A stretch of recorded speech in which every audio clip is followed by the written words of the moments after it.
নিজামুদ্দিন এবং মেহেদি হাসান নামে দুইজন ব্যক্তি, তারা নিজেদেরকে মাননীয় সেনাবাহিনী প্রধান, কোয়ার্টার মাস্টার জেনারেল বাংলাদেশ সেনাবাহিনী, মহাপরিচালক বর্ডার গার্ড বাংলাদেশ এবং sector commander Rajshahi sector BGB তাদের একান্ত নিজস্ব লোক পরিচয় দিয়ে স্থানীয় বিভিন্ন ব্যবসায়ীদের কাছ থেকে অগ্রিম অর্থ গ্রহণ করে রাজশাহী শহরের গুলশান হোটেলে গত 2 দিন ধরে অবস্থান করছেন।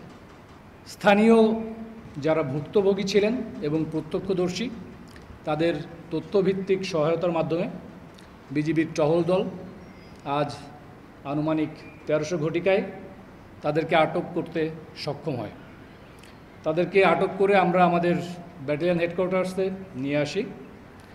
প্রাথমিক জিজ্ঞাসাবাদে জানা যায় যে তারা মূলত অবৈধ গরু চোরাচালানের মিথ্যা প্রতারণার আশ্রয় নিয়ে মধ্যস্থতার কথা বলে স্থানীয় ব্যবসায়ীদের কাছ থেকে উৎকোচ গ্রহণের কাজ করে থাকে।